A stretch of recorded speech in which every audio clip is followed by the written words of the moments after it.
Hey everyone, this is Josh Peak. I am the host of the Josh Peak Show, and today I have a very special guest. I guess I say that every time because all my guests are special, but this guy I've known for, well over a decade and a half, probably going on 2 decades. And a good friend of mine, Michael Hamburger. He's going to talk about his digital marketing company, and he's going to talk about his successes and trials in the network marketing and affiliate marketing space. He's an entrepreneur, great friend. So you're going to really enjoy this podcast. I do know that. A question that often gets asked to me is, what email service do I use when building a list? And I'm doing it a little bit different these days than I have in the past. I'm using a chatbot, which I'll talk about later, that drives the majority of my advertising results to my email list. But I use a company called Aweber. They've been there for a long time. One of the best. Deliverability rate is just amazing. And they just keep getting better and better. And so I use Aweber. You can find that on my resources page at joshpeak.com.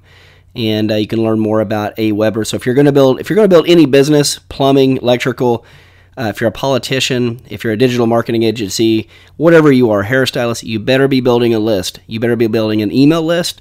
You better be also building a chatbot list, which I'll talk about in my next podcast.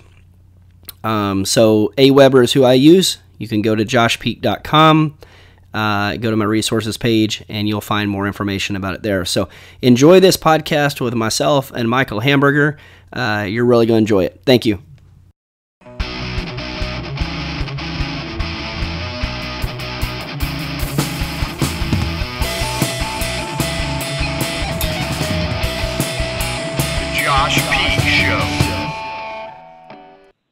Hey everyone, this is Josh Peak. Welcome to the Josh Peak Show. I'm your host, where we bring in entrepreneurs, top producers, people that know how to make it happen. Sometimes we even bring on politicians. And today I'm excited about this one. This is a guy that I've known for a long time. We both have been in the network marketing space, but now also we are in the same space in digital, as we both own digital agencies. And so I want to bring on one of my good friends, Michael Hamburger. Hey, Michael, how you doing?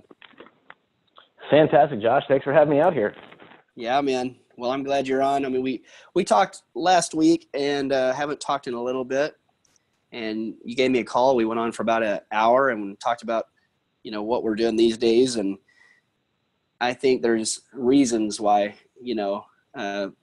talks and conversations like that happen. And then I said, hey, I want to bring you on my podcast. People need to hear you. You've always been a top producer. It seems like everything you've been in or involved in, it seems like you always at some point end up close to the top or at the top. And so, let me just start here. I know your story. I know you've been in the Marines, you've been successful in business, but where did it all start for you? Like where were you born and raised? And then how did you you got in the Marines, but then how did you get into the business world? Yeah, right on. Well, let's say you and I go back to 2003 together. That's when we first started talking, because I was living in my hometown in Atlanta, Georgia. So I'm born and raised in Atlanta. And, after going off to the Marine Corps and going to college, I came back home to Atlanta. My wife and I were living in Atlanta, and we got started with a network marketing company in March of 2003. In September of that year, we moved to California. And I know you and I started talking, so it's easy to timestamp, but back when I still lived in Atlanta. So sometime between March and September of 2003, you and I connected. And I've been lifelong friends since. But my first real endeavor into business, I think back even prior to getting out of college, getting out of the Marines, but I paid my own way through school and through college. And so I had lots of little businesses and anything I could do to figure out a way to make money back then, whether it was starting a photography company in college or, having a little t-shirt business, just things to pay the bills. And then went into the corporate world. I worked with some of those big 3-letter telecommunication companies when there was a thing called long distance way back when. Your millennial audience will go, long what? Huh? Yeah. But yeah, so I mean, it started back with MCI WorldCom and a company in that space, and then got introduced to network marketing in 1998 by my then ex-girlfriend's older brother. And that ex-girlfriend and I have been married for almost 17 years now. So yeah, we broke up for a while. I saw her brother making money, jumped into a business with him, had no results, quit. 6 weeks later, I was out of that business. And then 5 years later, got started in '03, and that's when you and I met, and we've been off to the races ever since. What a crazy ride it's been too. Mm-hmm. No, it has been. I mean, we've and it's not like, I mean, things change in that end. You and I were just talking a minute ago before we got on here. I mean, the news cycles and just things change so fast and rapid today. I mean, it's almost like I don't even know. Back then, it would have been. I mean, it's almost like it's pure chaos now. I mean, you know, you go off, you win a national championship as a football team. Well, in the next week, they're talking about the AFC and the NFC championship, and then the following week or a week or 2 weeks, they're talking about the Super Bowl. And it's just on, and it's just what's the next event, which you and I are kind of, you know, we're used to, because in our line of business, you're always marketing to the next event. But I guess, you know, if we had the technology today that we had then, what do you think? I mean, do you think we could have been more successful, or do you think it would have been harder to focus? Both. And I think that you're leaving out one of the critical parts. I think it's our peers and the people that came before us in marketing that created this, you know, half a second attention span. Because it's like, you know, look at this, buy my stuff. Here's something else, buy my stuff, do this, look at this, buy this, do this, click here, submit here. And so, you know, I think that, you know, it's funny you say this. I look back, right? I mean, I'm 47. I'll be 48 next month. You and I think about the same age, you know, plus or minus a few years. When you and I were kids, there were three main networks: NBC, ABC, CBS. And then you had like the peripherals. And I grew up in Atlanta, which back then was kind of a smaller town than today. I know you're from Tulsa. You know, Atlanta back then is probably what Tulsa is today. And, you know, it was just, the same craziness was happening in the world, but our connection to it, we didn't have the access, right? Back then, Walter Cronkite read the news. He didn't give you his opinion. He read the news. This is what happened. This is what happened since the last time I was on here. This is the news. Good night.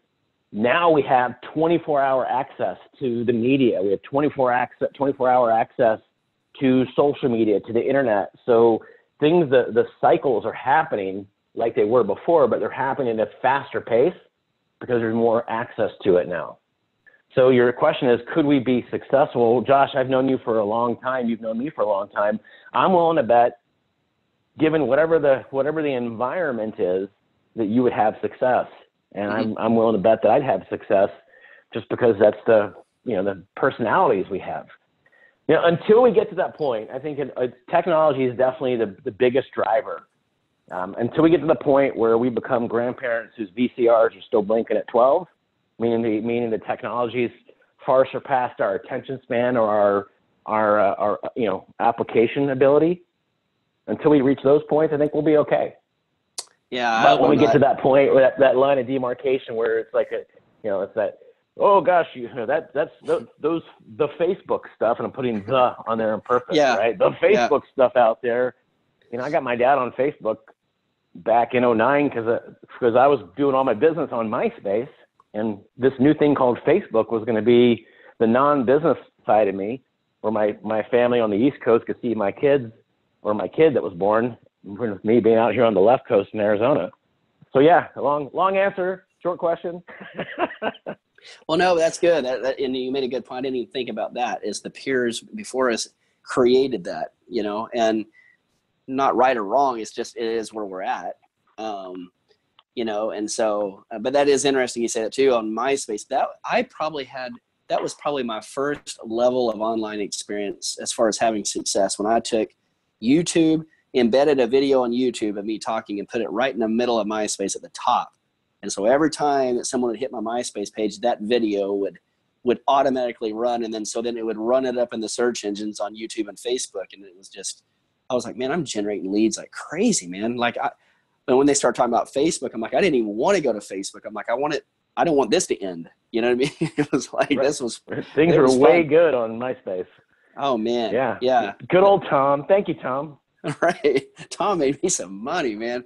I mean, it was a good well, time. Even before MySpace, there was a network called Rise. RYZE. That's where I met. That's where you and I met. That's where you and I met. I was going to say, that's where you and I connected. That was a business networking page, which probably would be, back then a fraction of what LinkedIn is, but it was in a different market. It was in that business focused market. And for whatever reason, that site just didn't make it. But that was, for me, I met a lot of great people on that, through that Rise network. I enrolled a guy in my business network back then, my network marketing company. I won't say his name because I'm sure you know him. But that, went on to generate, millions and millions and millions of dollars in revenue for the company that I was with. So, pretty cool to see the evolution of, the interwebs and social media and how it all has come to play out. And, here we are today, still playing in the same circles and, learning new stuff as they come out. And, I'm sure you're TikToking.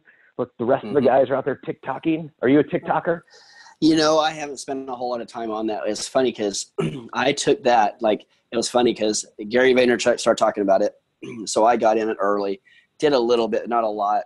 And then now it's just taken off. And I remember bringing that to my son. He's 15. And I said, hey, man, have you heard of this thing called TikTok? It's going to be huge. It's Gary Vaynerchuk's talking about it. He goes, are you serious? He goes, we've been doing that for months. Where have you been? I'm going, I'm like, okay. So that was my first, oh man, am I getting old? I mean, my kid's been on it. They know more about it than I do. And I said, well, Gary Vaynerchuk said it's going to be great. It's going to be big. He goes, I don't know, man. People have been on it for a long time. And then it is perpetuated. It is big. It's like one thing I've learned is in businesses, I want to learn from other people who have already been there, done it, went through the cactus patch. And so when Gary Vaynerchuk or somebody says something, I'm at least going to examine it. I'm at least going to examine it and put my personality and your personality and what we say, it's going to go across all mediums, So yeah, I'm a little bit. I'm not doing a lot. I mean, how about you? Well, I have to tell you, I've not to be braggadocious or anything, but I've been on TikTok for a long time. I logged into my phone, or got on my phone one day and realized that I had TikTok on my phone. I didn't even know I put it there. And I was talking to my kids. I'm like, what's this TikTok stuff? They're like, Dad, it's Musical.ly. They just rebranded it. So I was on this thing called Musical.ly because I have two daughters, and I'm being trying to be a responsible parent and being really present at what their presence and footprint is on the socials out there and all the apps and with the challenges that our kids face today that you and I didn't have when we were their age. So I'm TikToking by accident. Really, it was purely by accident. And if you go to my TikTok, you'll see that nothing has to do with business. It's me being a silly dad with some daughters, and that's it. So I've missed the TikTok surge. We've got some clients we've put inside, TikTok or inside of Snapchat for some advertising stuff. But as far as me using it, I use it just to be a goofy dad. Yeah. Would you use it? Because both of you, both of us, we have obviously been in the network marketing space, and we'll talk about the digital agency marketing here in a minute. But would you use that if you were going to try to recruit, or if you're going to try to build? Would you try to do it probably not like we did MySpace or Facebook, but would you spend time on it today, driving traffic or trying to get an audience to a certain place? Yes and no. I think it really depends, Josh, on which audience I was looking to recruit, or which I was trying to market to. And so I think TikTok right now is really going to be that younger market. At least that's my vantage point. I know guys like Gary Vaynerchuk, and there's guys out there, as you mentioned, they're using it. I don't see a boomer audience using TikTok. I don't see, you and I think we're still called Gen X. I don't think Gen Xers are using TikTok unless we're trying to talk to a younger market. It's, I go on TikTok, I see my 8-year-old daughter, they're making videos and dance videos. And I see people in my circle here in Arizona and Scottsdale, they're in the mortgage industry. They're doing TikTok videos. I think it's a bunch of old people trying to be relevant. And, right. Yeah. I don't mean that with any disrespect. I don't want to be that guy. I don't want to be that guy. Yeah, I'm going to use TikTok the way I'm using it, and I'm open to having my mind changed. But so you're asked the question. My direct answer is maybe. Mm-hmm. It depends on what my widget was and who my audience. I was at an event a couple of years ago, and I was one of the keynote speakers at this event, and so I'm backstage. I'm hearing these young people trying to tell the older generation how to recruit the young people. Like, wait a second, isn't there enough? Do you have to be inauthentic to go and recruit a different generation, or can you just be you, attract the right people, or put the right ads, the right marketing, right messaging, or parsing out who your avatar is? So I don't know. I'm out of my element with TikTok right now. That's a good point, though, because if you look at the easiest marketing case that you and I can look at is Donald Trump. I mean, I don't think he did anything different. Like, his message has stayed the same. I don't think when he went to, Detroit, Michigan, or if he went to, his message just didn't change. I think he personalized, like, he talked about Detroit, Michigan. He talked about the auto industry, and he talked about this, that, and the other that pertained to that group, but he didn't change his message for if you're 70 or if you're 19. You know what I mean?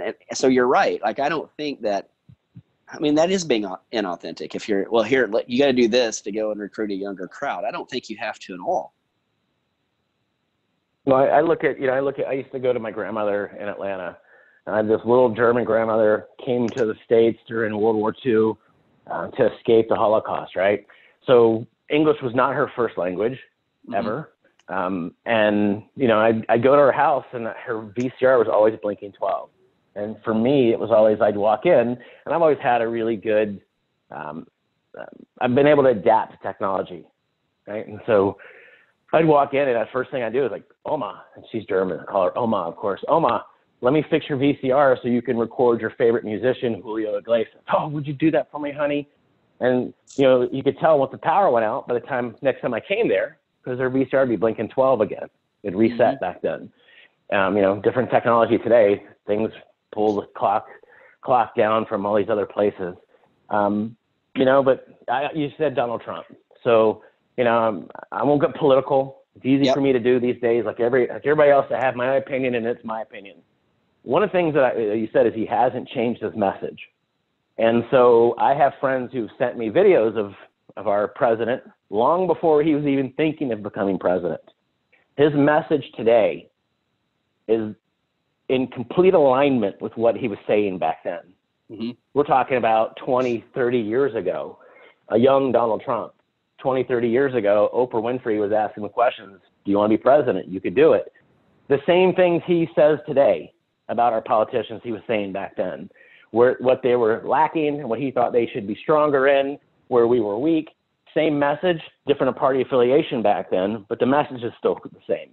So, the nice thing with the internet, what you and I can, is we can put, you're working with some politicians. I worked with a politician a couple of years ago, and I said, give me your everything that you believe in from the very beginning to the very end. Ready, go. They told me their points on immigration. They told me their points on Second Amendment, on abortion, all the taboo, you're not supposed to talk about that outside of your home topics. And the person said, why? Why do you want me to tell you all this? I said, because you're going to have one message. And it's going to be congruent, because you're going to be telling people the same story over and over and over and over again. But what I'm going to do is I'm going to take the different snippets from your long message, and I'm going to show the relevant parts to the relevant audience. So, you're going to talk about your Second Amendment, whether you're pro-gun ownership or anti-gun ownership. I'm your marketing guy. My opinion doesn't have to be your opinion. My job is to get you eyeballs that appreciate your stance on Second Amendment. My job is to get you eyeballs that resonate with your stance on abortion. My job is to get you eyeballs and hearts and minds on what your thoughts are about immigration, right? So one message, but then we can parcel it up and have the different personas, different avatars where that message resonates. And so, looking at Donald Trump, it's a different party 20, 30 years ago, same message. It's just who does it resonate with today? That's a good point. Does that make sense? Yeah, no, that makes complete sense. I'm sitting here thinking of marketing as we're talking. Like, here we have this gun rally or whatever it is, anti-gun rally, I guess, in Virginia, right, or it's Virginia, I think. I mean, if I'm a politician and I'm pro Second Amendment, I'd be running ads like crazy in that department. I mean, I'd be right in the middle of that. I think people are just afraid to get involved. And I'm just not. I mean, you and I both aren't. And you look at the ones that are winning now. Trump, Crenshaw, and Trump Jr. even, and some of these guys, they're just not afraid, man. I mean, they are fearless, but it's not a weird message either. It's a sound, solid message, but it stays consistent, and they're just not afraid to get out in front of, like what you said, where the eyeballs are. And so, which brings me to the next question, and that is, since we've been in the network marketing space, home business space, whatever they want to call it. If you're somebody like that's going to start a bit, like if you were going to start all over, start a network marketing company, not a company, but a business, you're going to be a rep. How would you do it today? Like that's kind of an unfair question because you have a lot of contacts and I have a lot of contacts, but I have to ask that. So if you were to start all over today in the network marketing space, how would you do it? How would you build? I would use the internet, whether I had contacts or not. My circle, let's just say that my circle's 2,000 people. I don't know what the average number is. Let's just pretend the average number is 2,000 people. At the end of the day, I'm going to run out of people I know regardless. So for me, knowing what I know and having the history that I've had in the space and seeing, some of the trade winds that have changed directions over the journey of almost 20 years for me, I would look at it and say, okay, where's the audience? Well, the audience is on their phone today. Our phones today are what computers were 20 years ago. Our phones today are what telephones are, what the home phone was. I've got kids and my wife's like, oh, they're on the phone all the time because they both have, cell phones. Right. And I'm like, well, we don't have a home phone. When I was their age, I lived on the home phone and I had as much freedom as the cord. We had a 50-foot cord in our house, so I could go almost anywhere. But, Mom, hang up the phone. I'm sorry, that's a whole different conversation. Yeah. Anyway, going back to your question, what would I do? I would look at a business model that sold a widget. I've sold product, I've sold opportunity. I prefer to sell products because they have a lot longer lifespans. Find somebody who finds a product that becomes irresistible. They just can't see themselves living without it, whatever that product happens to be. I'd get a really good offer, create an amazing, irresistible offer. And from there, I'd build the tools and assets I need to build those, whether it was a funnel, a chatbot, a social media channel.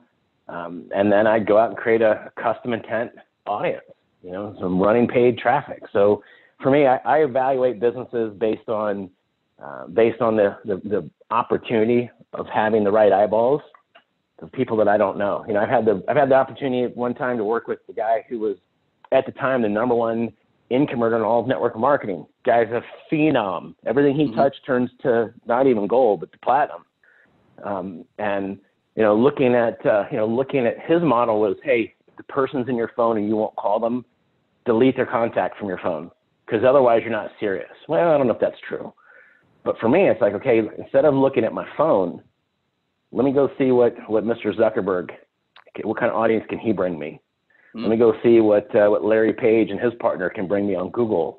There's lots of business models out there where there's products that Google and Facebook aren't going to let in. There's several of those right now. You can't advertise weight loss on Facebook because somebody somewhere got their feelings hurt by somebody asking the internet in general, could you afford to lose 5 pounds? Oh my gosh, it hurt my feelings. Really? So for me, I look at it and go, okay, is there an opportunity and is there an audience? Because I can put some money into a really smart marketing campaign and generate an audience unlike anywhere else. I don't have to stand on a corner spinning a sign. I don't have to be the cheesy guy looking at a waiter saying, God, you did such a great job. Man, you'd be so good at my business. Not saying that doesn't work, because it does. But how many restaurants do I have to go to? How many times do I have to put half a tank of gas in my car or dollars worth of gas in my car so I can talk to someone else at the gas pump? Josh, I studied martial arts as a kid growing up. And there was something that just really stuck with me. I know you were a grappler from the time that you were probably in diapers, being one of those Oklahoma wrestlers out there.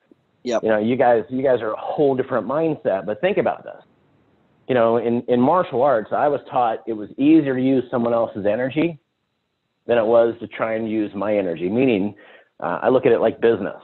And I grew up, the number one money earner of a very large MLM company was my next door neighbor. He was also my football coach, and his two kids played football with me. And that company's actually headquarters are not too far from you inside your state. It's all a safe company name. Yeah, I know who you're talking about. Very, very traditional company. So the number one money earner is my next door neighbor. The only thing that separated our two properties was about 10 feet of woods, of trees. And I rode to football practice with his son every day. So I saw that. Right. And I look at that business, and, it's a whole different ball game than it is today. Right. So it wasn't a lack of belief. It was for me, it was like looking at it going, can you create a true custom intent audience from it? Anyway, I'm going down a whole rabbit hole here. No, that's good though. It's good. I like what you're saying. And I agree with you. Why? And I hadn't even thought about that point. Like, as much money as I'd spend on going, getting gas, talking to people, or going to restaurants and then putting, the food that I'd eat. If you add all that money up and said, I'm not doing that. I'm taking that money, putting it into a Facebook campaign. Because here's the deal. Michael Hamburger could have maybe you can't do weight loss, whatever, but there's a way around. I mean, you could start a podcast and you could talk about weight loss on your podcast. You could probably run an ad to it promoting you and your podcast, not even promoting weight loss, but talking about it. There's ways now we can use different technologies to do that. You build a huge, and you would. I know you. I mean, you'd build a massive audience on a podcast. There's no two ways about it. But then you'd have other people saying, yeah. I had lots of train of thought there in a minute. The whole reason I was telling you this is, I looked at it, if somebody's not looking for a home-based business and all of a sudden I walk up and I push them towards my business, hey, Josh, you've got to take a look at this. It's the next greatest thing. It's this thing that comes from somewhere in the world, and here's the story of why you need to buy it, and it's the only place you can find it. You're not looking for an opportunity. You just happen to be in the wrong place at the wrong time, and all of a sudden I come up and push you over sideways and say, take a look at my stuff. But if I could put an ad and I could actually go look for these different data points, the different personas, somebody who's, does this, and this, and then they see an ad that offers a business, offers an opportunity, offers a product, or the combination thereof. I've just taken somebody. It's like in martial arts. If I'm standing somewhere and you push me, it's so much harder for you to push me than if I'm walking towards you and you just redirect my energy. You redirect the path I'm on. If I take a swing at you, you being a wrestler, you're going to probably do some kind of crazy wrestling move. You're going to shoot.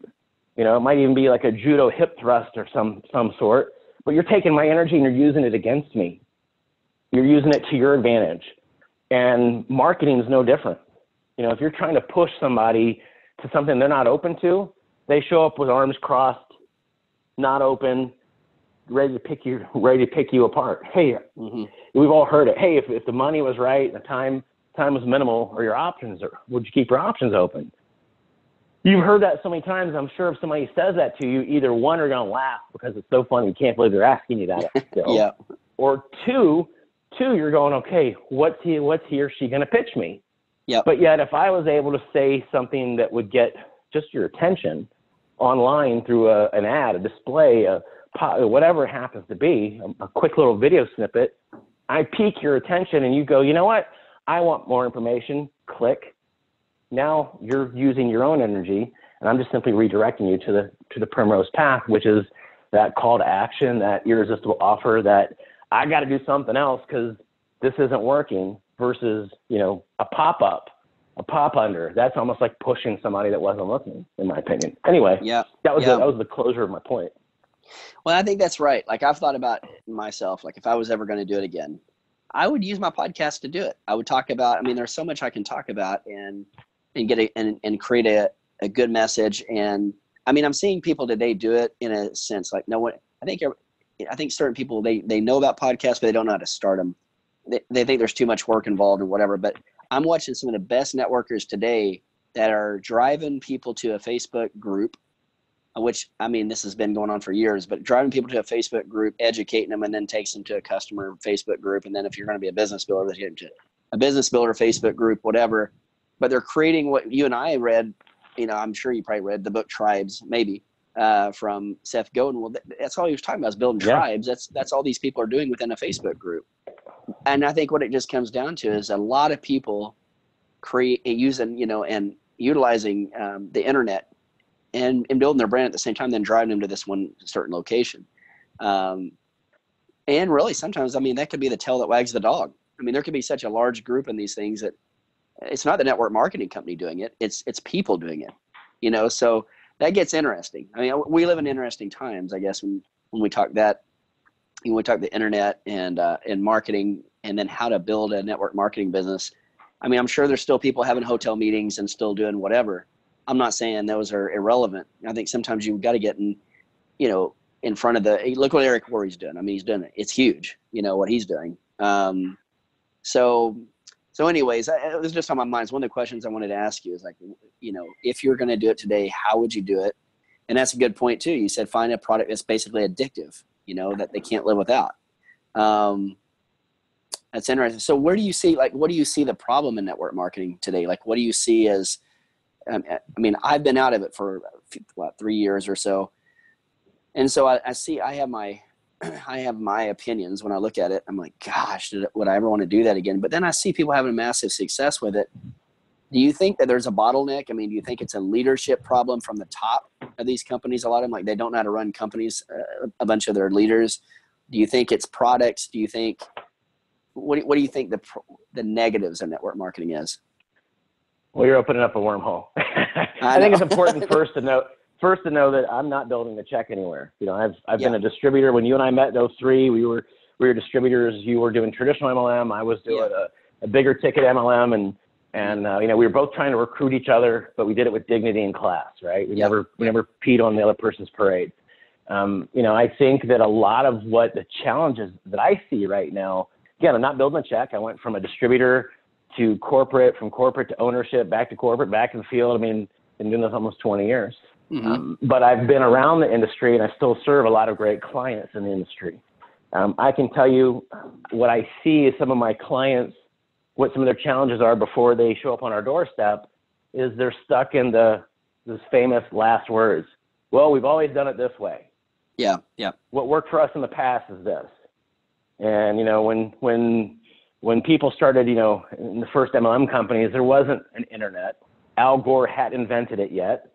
Right? You know, you look at you know, the legends that are out there, the Dexter Yeagers. They didn't have cell phones or smartphones. They may have had a cell phone, you know, but it was attached to the car and had a little whistling antenna on the back glass. Yep. You know, but as tools have changed, as you know, different resources have changed, some companies are stuck in that we've always done it this way, so we're always going to do it this way. You know, and I think companies have to remember that the internet and smartphones, Steve Jobs, when he brought out the iPhone, changed everything. You know, when you look at old Star Trek videos, we're holding those communication devices now. I'm talking to you on mine right now, my iPhone right now. You know, my mom died in '89. She came back today to see the differences between '89 and today, which is 31 years ago. I mean, it's crazy to see the differences in technology. So, you know, companies have to look at things that now they didn't have to before. The access to things are different. So I think as a company, you need to make sure that you're absolutely locking down those first 2 pages of Google results. Best place to hide a dead body is the second page of Google. Nobody looks there. I mean, it's a joke, but, you know, really, we suggest to customers that, you know, you can't get rid of something on the internet. Josh, you and I know that all too well.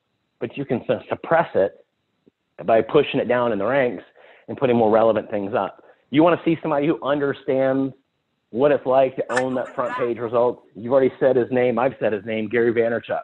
Very polarizing guy. Very polarizing. You either love Gary, and he's the hustle. I don't give a fuck. We got to hustle, and that's his language, not mine, right? Yep.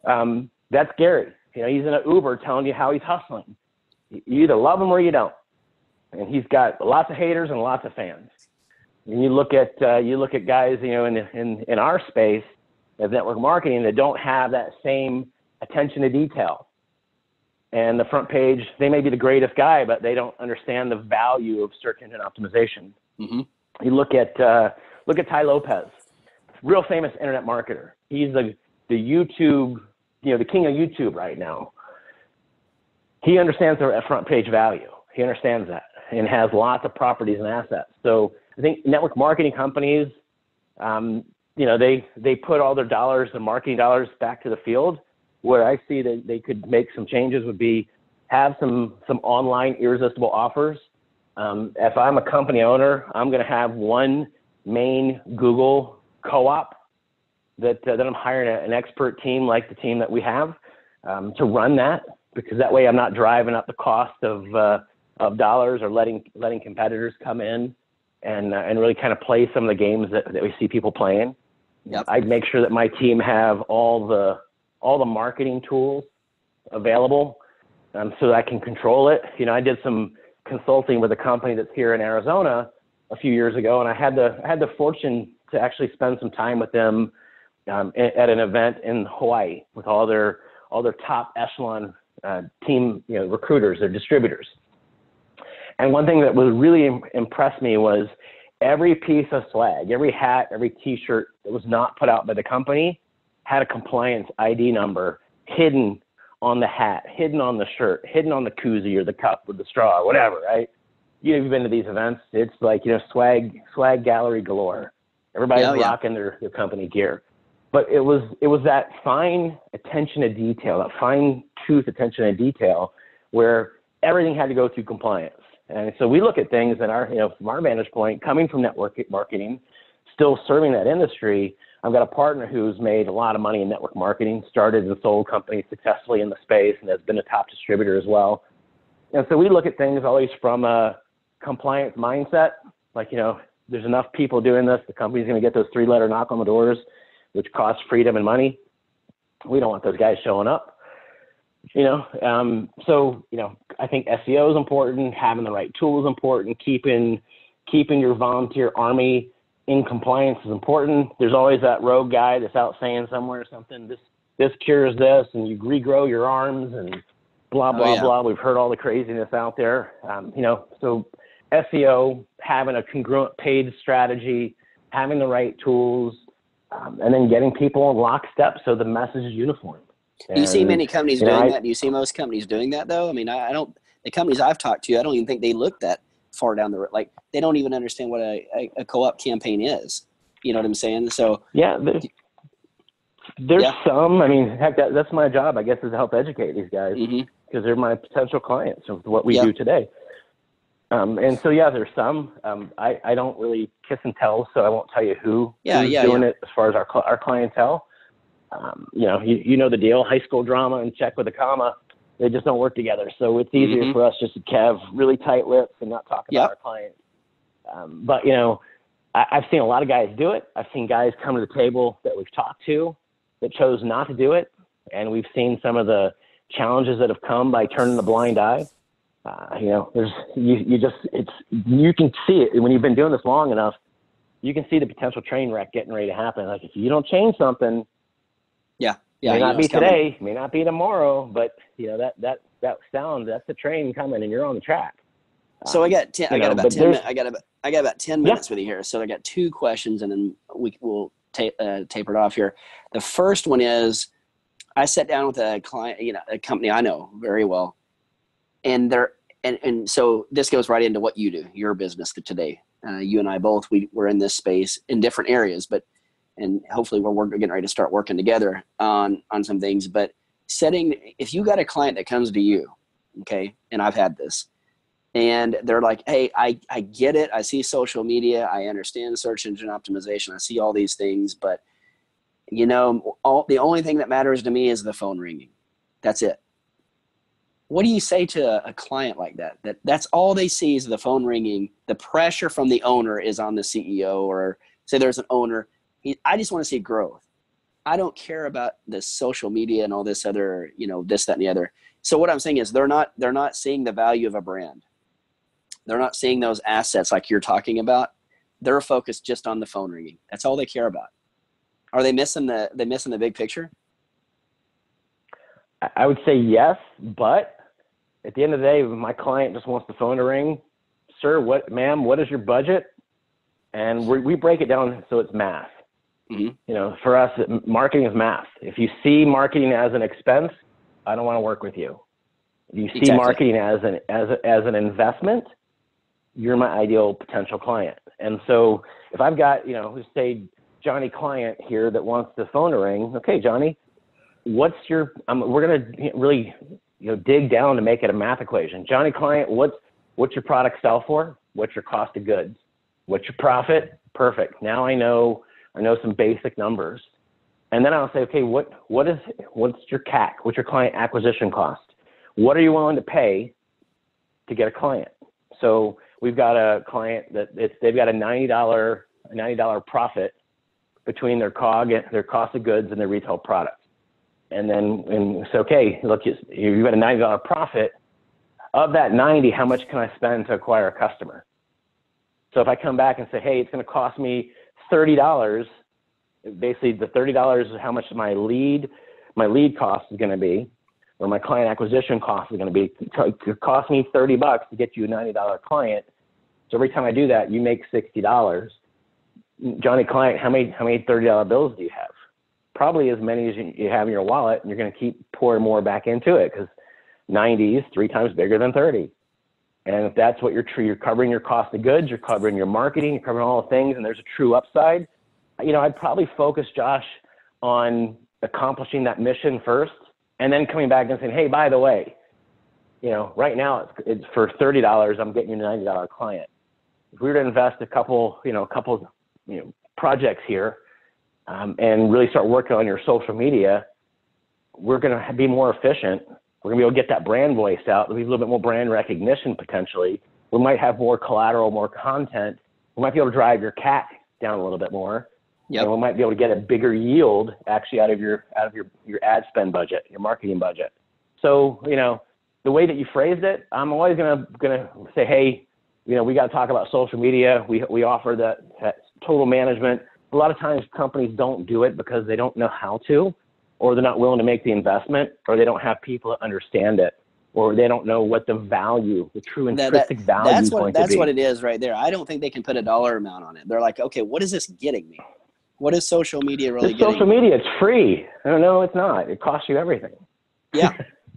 Yeah. Well, that's a good point, because and that's almost what I talked to him about is like, look, I mean, you have no idea, what you're missing out from a social media standpoint. But that's what you're wanting to run is a Google ad campaign to a website, to a Twilio number to get the phone ringing, and it's costing you this amount, and a lot of times that's all they see. That's all. They're like, okay, let's get my phone ring. I get that part. But how do we get but they don't understand how a chatbot, for example, how a chatbot can come into play to drive their phone to ring, because there's many ways to use a chatbot to be able to do that. So I guess Absolutely. that is the issue, but it's an issue, but it's an opportunity. I know you and I will see that it's an issue, but we just got to see it like that's an opportunity. Now, I can't put a dollar amount on social media, Josh. I don't know, like, how do we know what that's bringing? Like, if we're spending $2,500 a month for that, like, how do we know? Like, we're just looking at bottom line. That's all we're looking at. And we look at social media, and we don't know what that brings in. Yeah, you see what I'm saying? It's ever changing, because look, the cost of Google is going up every day. Yep. Facebook is considered even on the paid side is discounted compared to Google. It's disruptive versus intent. But the social piece is so important, because it can go viral, and that costs you nothing to go viral. Mm-hmm. I went to an event on Friday night. A former police officer in Tucson did a video. That video has been seen by millions and millions and millions of people. Created a brand from it. It kind of goes back to that same thing. What they don't see the value in the brand. I think that's very short-sighted, and I think that we can make that phone ring But again, going back to it, I'd go in and probably go in if they were that staunch and stuck and I just want the phone to ring and leads to be called. I'd go in that way, get a result, and then say, oh, by the way, now that I've earned your trust, and you see that I've been able to accomplish what you asked for, let me show you here. And I call it an experiment. Let me give me a $2,500 a month experiment so I can start building your social media. Give me a year commitment to it, and let me show you there's a true value. A year from now, if you don't see it, you'll never hear from me say it again. Yep, that's good.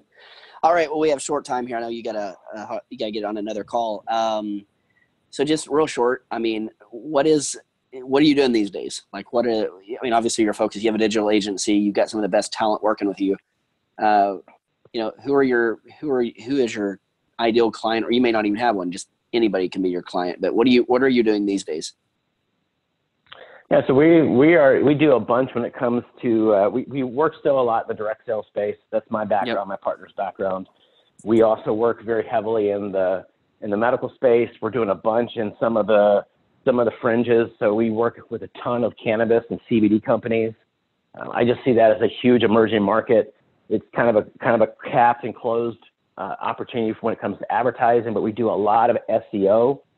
We've helped some of the bigger brand names in some of the spaces.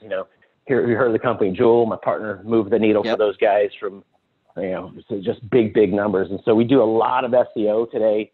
It's not really we're not really a niche down agency. We work with guys, and so just got such a broad focus and just getting results for people in a ton of spaces.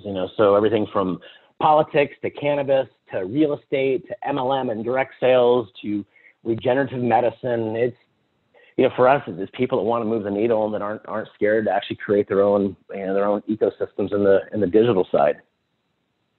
I love it. Just trying to keep it easy for people, Yeah, that's good. Well, and we could maybe talk some other time. I'd like to have you on again because there's so much there's a ton of questions when I'm listening to you talk. I had a ton of questions that just popped up. I'm like, I only have a certain amount of time. So I'd love for you to come back on again, but it was good having you on, Mike. And I appreciate talking to you every time we get to talk. I learn a lot from you, and hopefully I add value to your life as well. But every time I talk to you, I get a ton of value, and I'm sure that everybody listening to this podcast did as well. What's the best way if someone wants to get a hold of you on, say, social media or wherever? What's the best place for people to connect with you? Well, I'm probably the only bald Michael Hamburger you see on social media. And there's like 31 Michael Hamburgers. I thought I was all by myself. I was this man with a great name on an island. And thanks to Facebook, I know there's 31. At least there was a few years ago, 31 Michael Hamburgers. So I'm the bald Michael Hamburger in Scottsdale, Arizona. I own a company called Easy, and that's EZZEY. You can see us on all the socials out there, Easy, EZZEY. And that's the best way to get a hold of me there. Or you want me to give out a phone number? I can do that too if you want. Yeah, I don't care. I mean, either way. Cool. 877-79-EASY, and that's EZZEY. 877-79-EZZEY. And I'm always happy to help your audience, Josh. You're one of the good guys out there. One of the reasons I think you and I have been staying in communication and masterminding together for almost 20 years. And, I've had you in my home. Obviously, I think very highly of you there. So I'd love to help your guys. And as you and I were discussing today, we've got some cool things between the two of us brewing and cooking up, and looking forward to coming back out here. Let me know when you want me to come back out, and I'll definitely make time to join you here on the Josh Peak Show. Awesome. Thank you. All right, guys, that was Michael Hamburger. And again, this is the Josh Peak Show. I hope you guys have a great day and you've learned a lot from this podcast. Thank you. And Mike, thanks again for coming on. I appreciate it. Pleasure's all mine. Thanks, Josh.